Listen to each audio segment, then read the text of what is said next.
السلام علیکم پیارے بچوں، آج کا اردو ورچوئل لیسن درخواست کے بارے میں ہے۔ آج ہم درخواست لکھنا سیکھیں گے۔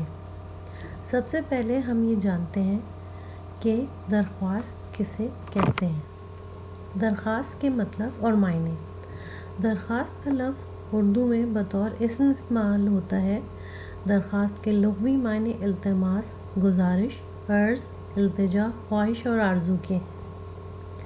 درخواست کو عرضی یا عرض داشت اور گزارش نامہ بھی کہتے ہیں۔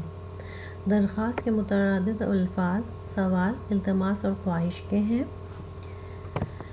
اصطلاحی طور پر کسی انفرادی یا اجتماعی شکایت، ضرورت یا مسئلے کے حل کے لیے کسی افسر یا حاکم کے نام لکھے جانے والی تحریر درخواست کہلاتی ہے۔ درخواست ہمیشہ صاحب اقتدار شخصیت کے نام لکھی جاتی ہے۔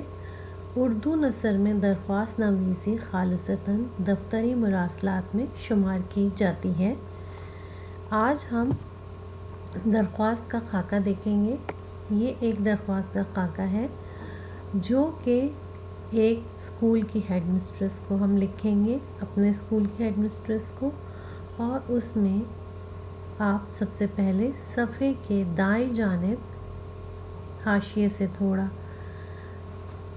ہٹ کر پہلے ہیڈ مسٹریس کا نام، پھر اس کے بعد اسکول کا نام اور اس کے بعد ان سے جناب عالیہ کر کے مخاطب ہوں گے اور پھر اپنی درخواست شروع کریں گے، جیسے کہ مؤدبانہ گزارش ہے کہ اب آپ کو درخواست کس مسئلے پر لکھنی ہے، چھٹی کے لیے، یا آپ کی طبیعت خراب ہے اس کی چھٹی کے لیے، یا آپ کی کلاس میں کوئی روشنی کا مسئلہ ہے، لائٹس کم ہیں تو آپ کو کوئی درخواست لکھنی ہے، یا آپ کی کلاس میں کوئی فرنیچر خراب ہو گیا اس کے بارے میں کوئی درخواست لکھنی ہے، تو آپ اس میں وہ الفاظ تحریر کریں گے۔ اس کے بعد نچلی لائن میں صفحے کے بائیں جانب شکریہ اور اسی کے نیچے آپ کا تابع دار شاگرد یا شاگردہ، پھر اپنا نام اور پھر اپنی جماعت کا نام لکھیں گے۔ امید کرتی ہوں کہ اس ویڈیو کی مدد سے آپ درخواست لکھنا سیکھ جائیں گے۔